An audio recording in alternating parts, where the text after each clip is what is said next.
like a dog in the street. Purple Daily is daily Vikings entertainment. We just want the Vikings to win a Super Bowl before we die. I will ride with this group. Seriously, man. Please. And away we go. He is from the 5 Eyewitness News Sports Department. Little information and some speculation on this Reckless Speculation Thursday. Darren Doogie Wilson. Right. I forgot it was Thursday. Thank you, Phil. Happy Reckless Speculation Thursday. I'm losing track of what day it is. Yeah. Well, every day is Reckless Speculation Day here on Clickbait North. Your leader for. I feel like it's funny because we don't mislead anyone. We just like to talk about juicy things that maybe others are afraid to touch in terms of speculative topics. But here's one that we've touched on throughout the weeks, but it just feels like we're staring right down the barrel in a month from now of the most uncertain offseason, I think, for the Vikings since they let go of Rick Spielman and Mike Zimmer. That was 4 years ago now, coming up, or 3 years ago. No, 4 years ago. It'd be 4 years ago in January. And you kind of knew Zimmer was gone. And then the Spielman thing happens, and now it's like, okay, who's your GM? Who's your coach? Are they retaining the quarterback? And all these questions.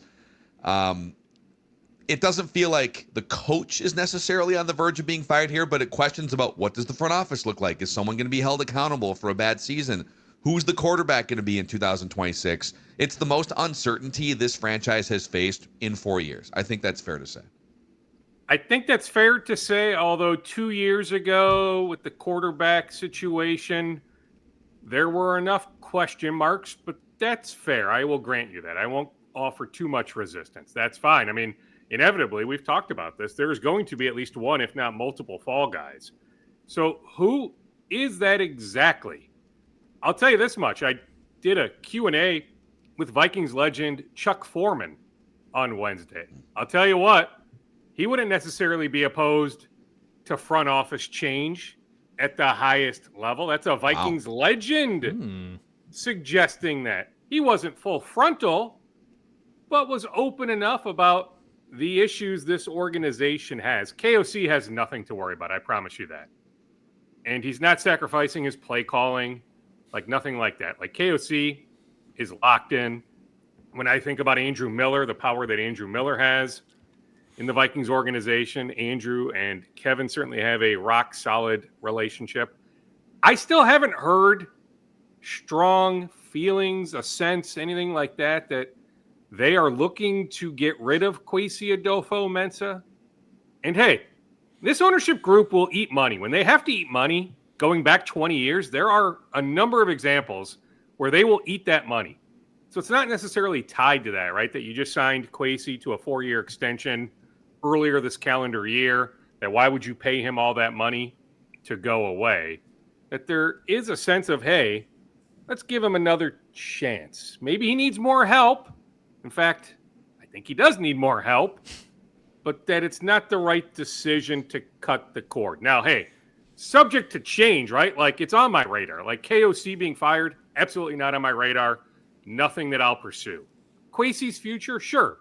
The next few weeks, it's something I've thought about, but I haven't gotten any sort of sense that the Vikings will go that direction. So I'm starting to wonder, okay, what coaching changes take place?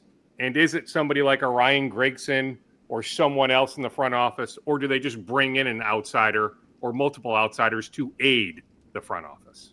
I think the interesting thing here, too, is, and what we don't know, is the internal friction. So not just with the Wilfs, but inside the building, who's pointing fingers at whom. I will say this, KO does seem on edge. He seems agitated, and I get why. But all of that, like I don't think that they would telegraph any type of move now. So I'm not surprised that it's not being talked about, and it would go to the very top. But yeah, I mean, you've got a bunch of assistant coaches whose contracts are up, including Flores' contract. You got a very simple question too, is do you think an outsider coming in is going to help with the draft enough to save Kwesi? The other thing that has to be kept in mind here is, because I'm with you, I don't think O'Connell is in any trouble at all. So here's the other question. If O'Connell has turned on Kwesi, and I don't know this, I'm not reporting it, but it's certainly possible. is he trying to get somebody in as the GM who he feels more comfortable working with and would prefer to work with, and then, that there would be more aligned thinking there? Like, those are the questions to me, because in a season like this, with how there does seem to be a agitation in the building, I have a hard time believing that if Kevin O'Connell is safe, which we all believe he is, that he himself is not also looking for a fall guy. I don't know if that fall guy is Kwesi, though. I have no doubt, Judd, they've had some interesting conversations. That's natural when you have high expectations and they haven't come close to meeting those expectations. So a lot of questions are being asked. I'm not sure either has a whole lot of answers, especially Kwesi. But I don't sense at this point that KOC is looking to make a change there.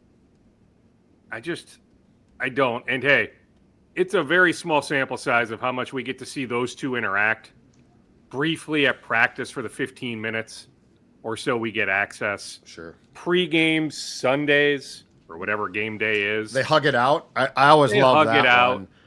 Yeah, I know. But I'm just saying. Spielman, Brzezinski hugging. I don't sense KOC's going that route. I don't. I mean, hey, let's not forget. It's the popular sports word, right? Collaboration and all that. It's not like KOC didn't have something to do with the roster being configured the way it is. So I just don't know if KOC then says, okay, I need a new general manager. Now, if he did, I will tell you this much. To me, his word still holds a ton of power. If he did, I could see the ball getting rolling on that front, but I'm just not sure he'll go to that point. This is just my instinct and gathering reports and some nuggets from behind the scenes as well. But it feels to me like Kevin O'Connell, two different things are true about J.J. McCarthy. That, A, he's disappointed after almost 2 years where they're at with J.J. McCarthy, and some of those are injury related, some of it is not injury related. And two, it feels like throughout the course of the season, he has sort of passively aggressively in his weekly KFXN radio hits, that weekly show he does with Paul Allen, and in his podium sessions, that he is making it clear, here are the things that we have time after time explained and showed and told JJ, you have to master these things. But like it's almost like he's creating some separation, in my opinion, Doogie, that, all right, well, this is what he has to do. This is the bar he has to get to be an NFL quarterback and operate in my system. And it's, having watched and covered football, on the ground and from the inside for almost 20 years, my instinct says he is sort of sending out little warning signals of, I'm not married here to J.J. McCarthy. And even some of his behavior of like the Aaron Rodgers stuff last summer, it almost feels like he's trying to create some separation from himself and the current quarterback situation. What do you think? All right. Well, we need to go back, just 3 months, approximately 4 months. I'm paraphrasing, but KOC outside at TCO Performance Center, alluding to the idea that there's nothing to worry about, that, quote, we have our franchise quarterback. Judd, do you remember the exact verbiage? Was that August? I forget the exact date, but it wasn't that long ago. So now we have, 28 quarters of a body of work. Okay, how many good of those are, 7, 8 quarters of good football? Something like that, 9 of the 28. But is that enough? Right? And hey, I get it. Drake May was his guy. I understand that. And hey, he was a big fan of Jaden Daniels too. I understand all that. But still, he was, unless I've been lied to, he was all in on, okay, J.J. McCarthy can be our guy. That you make, it was a minor move, but you move up to get J.J. McCarthy 2024 draft. I just have a hard time believing, Phil, that he's now all out. But they're going to do something in March. I'll continue to say, J.J. can be brilliant again. He was very good last Sunday. He can be very good this Sunday in Dallas. He can finish strong here. They still need to do something. They realize that. The question is, who is that guy? How big a swing do you take? But I don't think he's wavering a ton from those words in the summer. When was that, Judd? Was that early in training camp? Do you remember? Yeah, I think so. If I recall, or it might have been And OTAs. I'm not painting a wrong picture, right? I mean, the verbiage was, No, he said that. we have yeah. our franchise quarterback. Yeah, but I mean, I also think that circumstances change.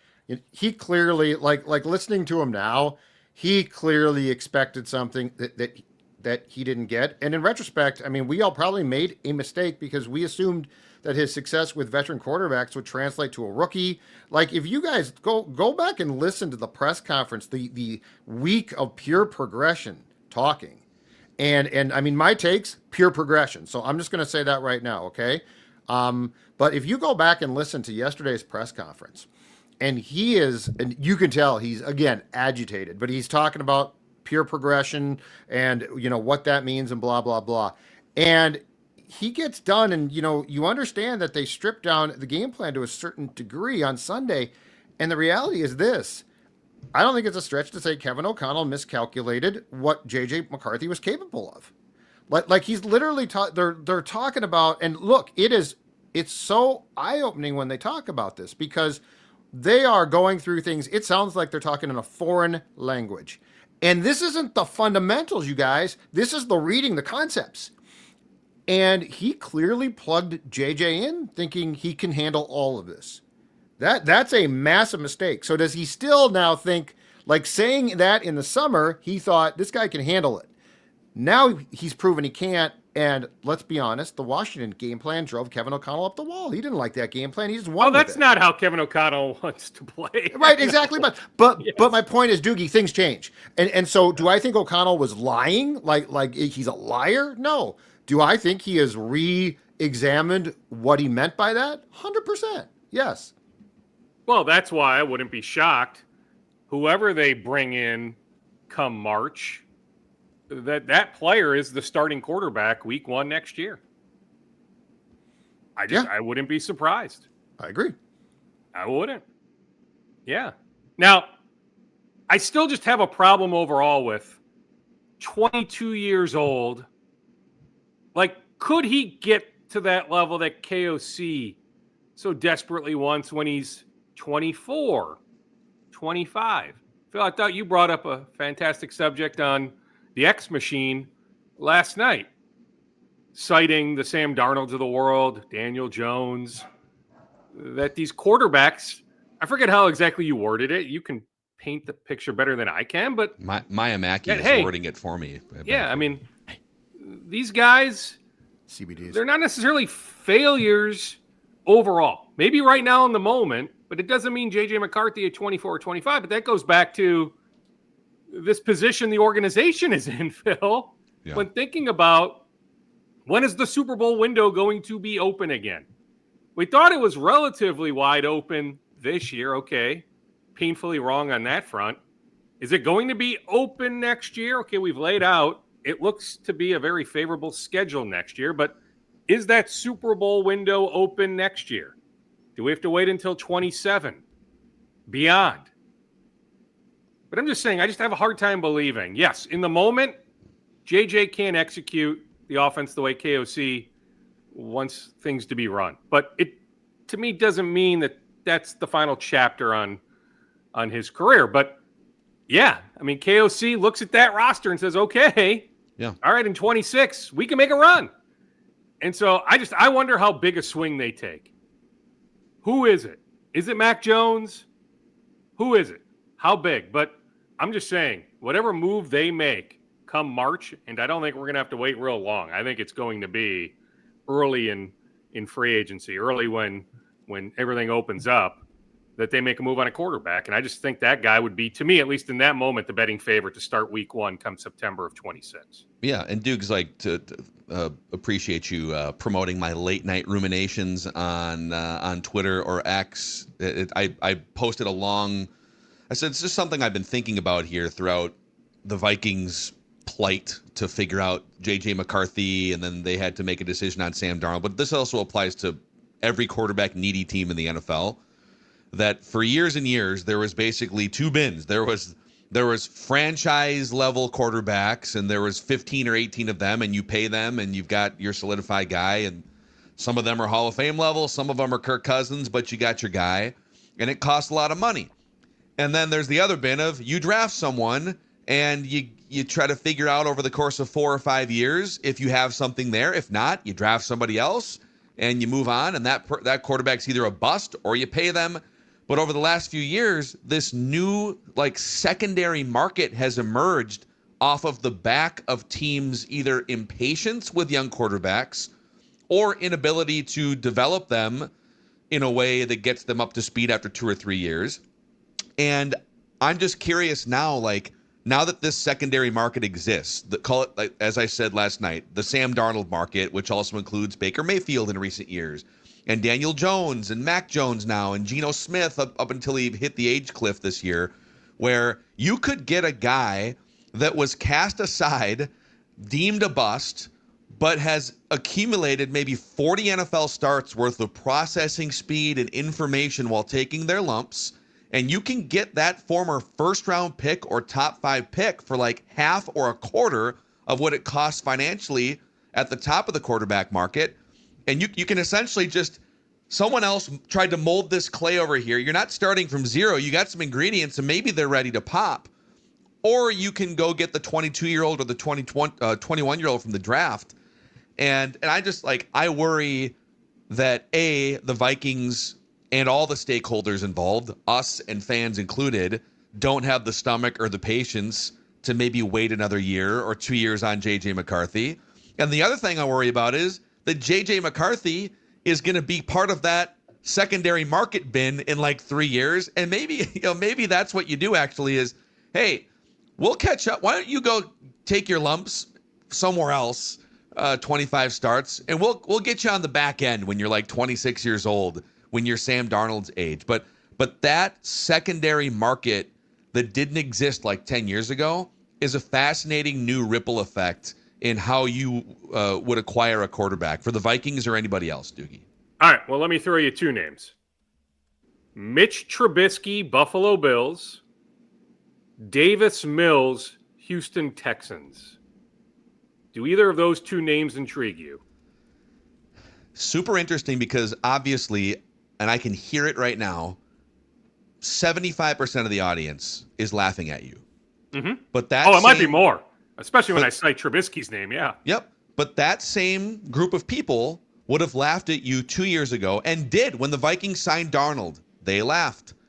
When the idea of the Niners having to start Mac Jones when Brock Purdy got hurt.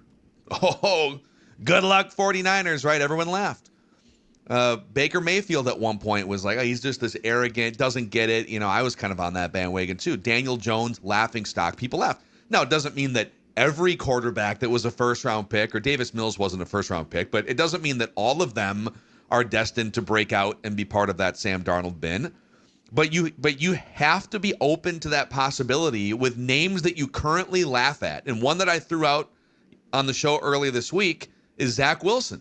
Zach Wilson has run the same career path as Sam Darnold, down to the team that drafted them, the place that they were top 3 draft picks, going to a Shanahan system as a backup in quarterback rehab school. But you throw the name Zach Wilson out and people are like, oh, you're an idiot. He's terrible. Well, maybe he turns out to be terrible, but he's going to be 27 years old now this summer. Does he become part of that market to throw in those other 2 names you just mentioned? That's the conundrum, though. How do you know who you hit on, who isn't a hit? Yeah. Right? I mean, I would look at... Don't we need to start wavering on the idea that KOC can elevate any quarterback? Right? Because we said in August, the infrastructure is in place. Every piece is in place for J.J. McCarthy to succeed. And he hasn't. So at this point, there are questions, right? We just don't know. Or is it KOC is the man when it comes to mid-20s quarterbacks? These guys that are 22-ish, the young guys know, but you give him a Mitch Trubisky, a Davis Mills, a Zach Wilson. there's a very, very strong chance that he's going to hit on that guy. I would start to look heavily at backups of teams that run similar offenses as well, because I think the one thing, and we talked about it, but we sold it short clearly, and Darnold's talked a bunch about this, is the year in San Francisco, and there's similarities between the concepts there. So I would look for backup. Well, that's Mac Jones then, right? That's well, Mac. right, but I'm just saying I don't know. Part of the issue with McCarthy that we're seeing, and I wonder if this would happen with a guy who's previously failed, is if he's never played in this system. The expectation is you can just play it, and that was the McCarthy expectation, and it backfired miserably. So, the Darnold time in San Francisco ended up playing an enormous role because he sort of stepped in here and it was a bit more seamless. So that's another factor. Like I do think that what we're learning is there's Kevin O'Connell rules, and the Kevin O'Connell rules are he can develop you, but it helps if you have time in the system. This sort of goes back, boys, to Kirk Cousins, because if you guys recall, Kirk Cousins spent 2 training camps talking about the system and how it was very intricate and at the time I'm like, okay, but it's also Kirk because he frets about everything in life. But in retrospect now, I do think there was something to be said for what he was trying to explain at the time. So while yes, I think that market of quarterbacks who have failed might be a realistic place to look, I also think that we now have to be aware of the O'Connell rules don't seem to involve a lot of patience.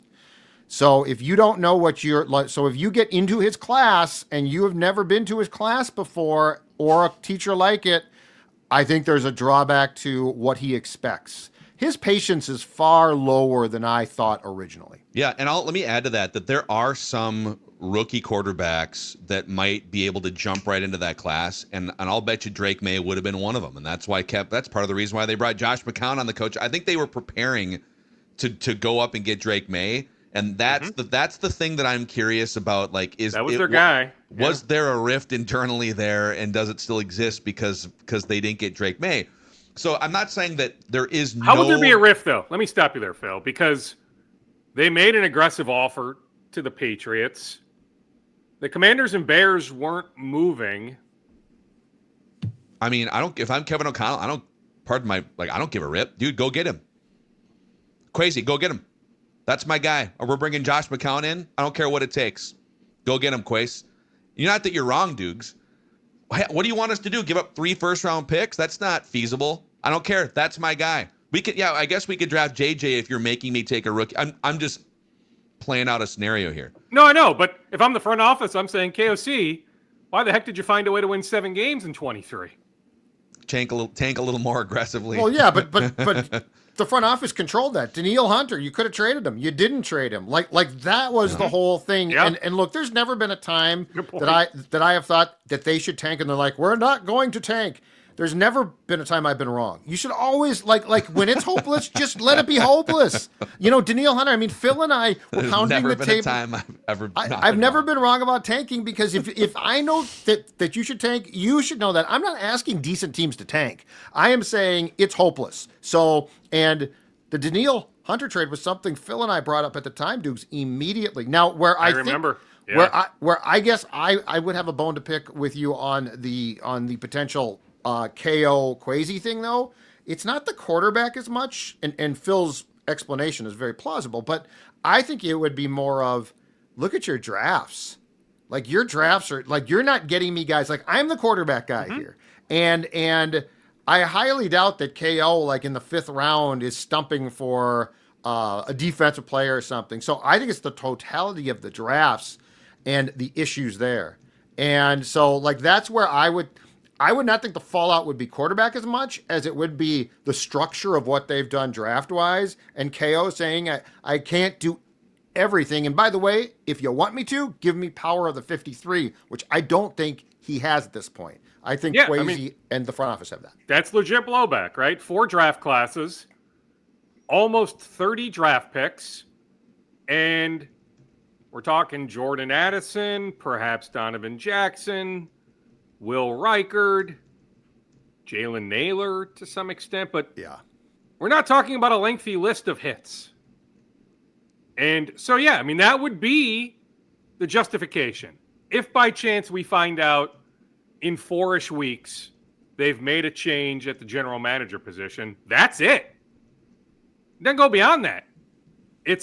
We're not giving you a fifth opportunity to draft. We have 4 picks in the top 100 right now.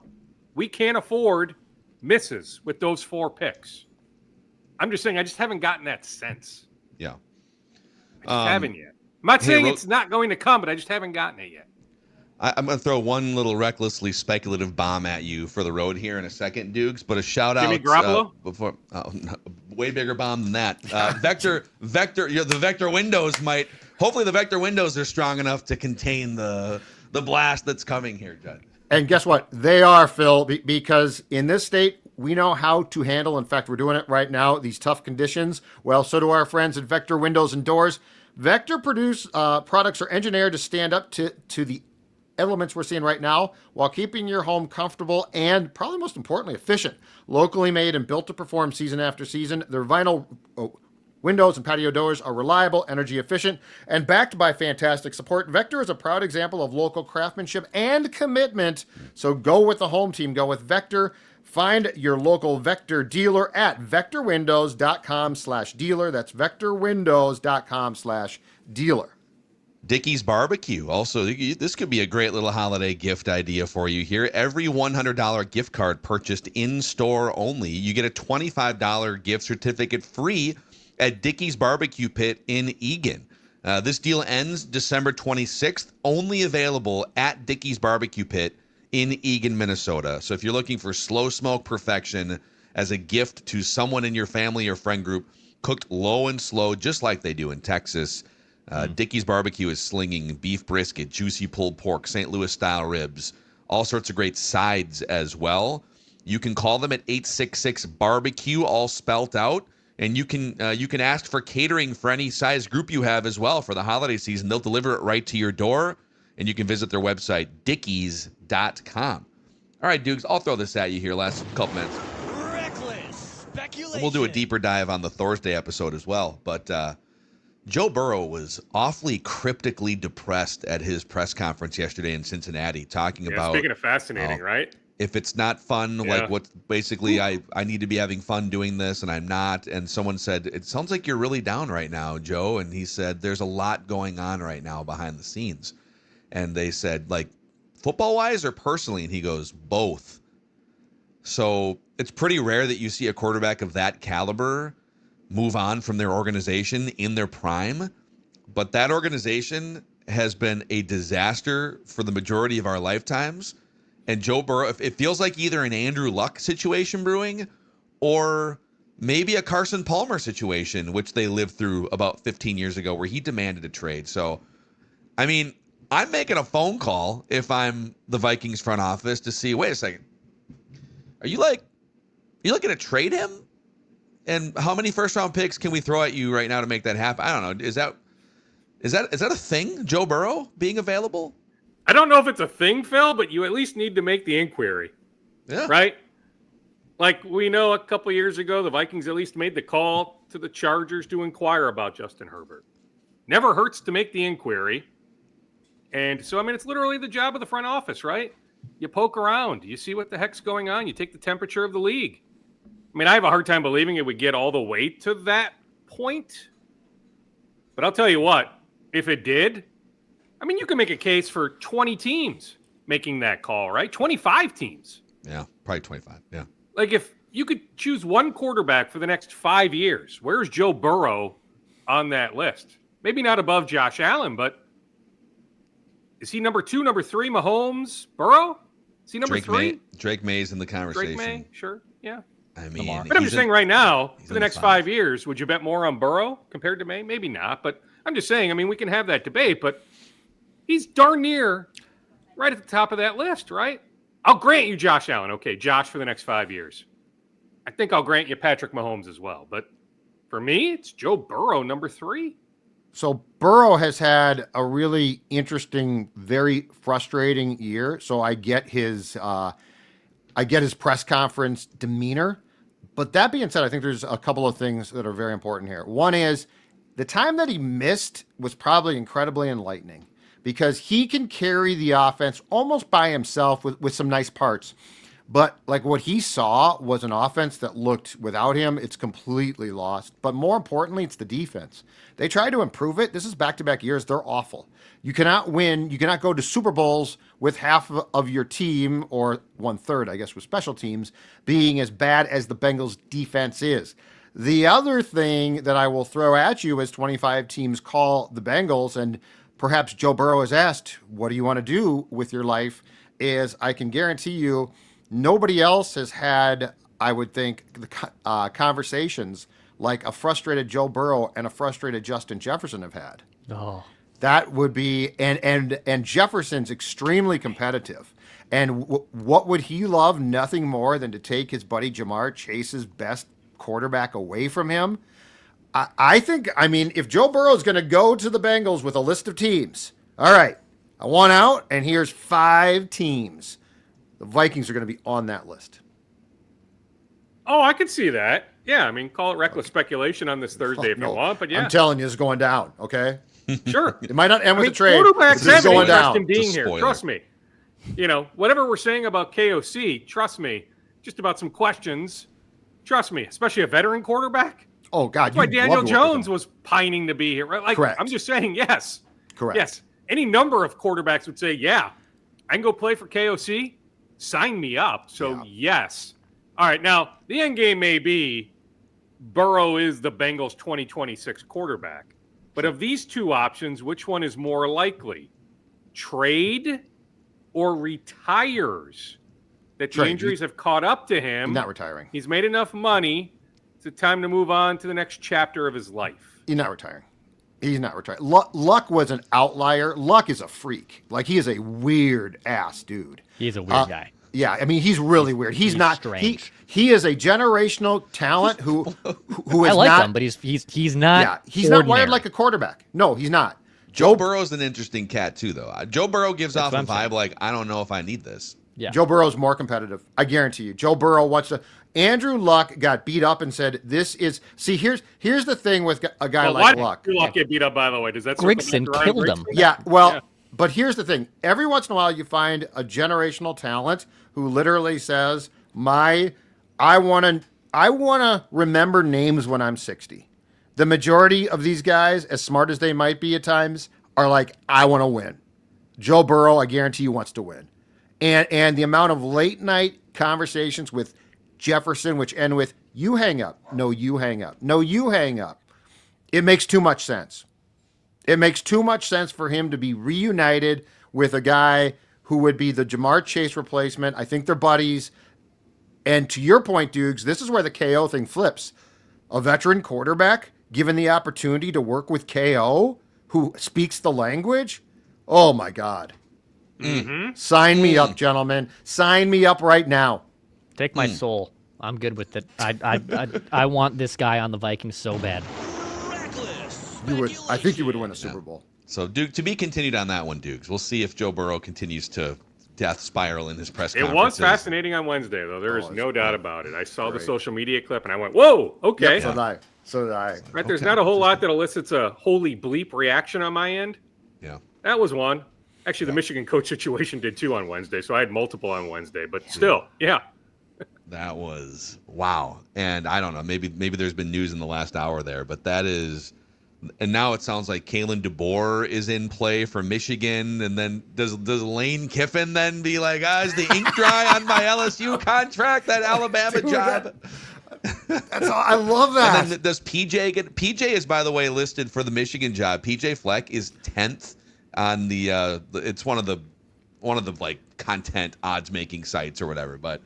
Not happening. Brian Harlan would love for it to happen. His agent, no, not happening. Yeah. By the way, I They're- do think, they're a mess. Michigan State had Fitzgerald lined up, but I do think deep down there was a thought, hey, if Michigan State calls, Oh, right, just with PJ's ties to Michigan, that would have been interesting and never even got close to that. But no, I can't foresee any scenario where PJ Fleck lands in Ann Arbor. Yeah. Dukes, great stuff here. Darren Doogie Wolfson from the 5 Eyewitness News Two Sports more. Department. Eric Wilson, I get it. Turns 32 next September. Now, to me, he's earned a Pro Bowl opportunity, right? Number 1 in the NFL since entering the starting lineup that Bengals game week 3 and in quarterback pressure rate. I was curious if the Vikings engaged his camp, any sort of extension talks. No, maybe they will eventually, but not yet. I don't even know what a good number would be. Like I looked at Bobby Wagner's contract for this year, $8.5 million guaranteed. I'm not sure you could do that for Eric Wilson in 2026, but to me, I want Eric Wilson here next year. Also, I mentioned the Chuck Foreman Q&A I helped lead on Wednesday. His number one running back in the NFL, Jahmyr Gibbs. I can't necessarily debate Chuck on that. He's a big Bijan Robinson fan as well. Also, I think just, talking to Chuck enough, I mean, he's not overly bothered by not being one of these 9 semifinalists, senior committee, Hall of Fame. Like, he's fine. He's 75 years old now. He's living his best life. He'll be down in Florida here in a couple weeks. He's okay. He really is. Like, I'm sure deep down it would be great if he ever gets into Canton, but it's not something that he's losing sleep over. Yeah. Doogs, enjoy your weekend. Plenty more fodder next week as we get into reckless speculation season officially. Darren Doogie Olson from the 5. Thank you, boys. Iowa Grateful News for you. Sports Department. All right, Doogs. Love you, buddy. We'll see you guys over on the Much Thursday episode of Purple Daily as well, where there's more Joe Burrow fodder. Buckle up, baby.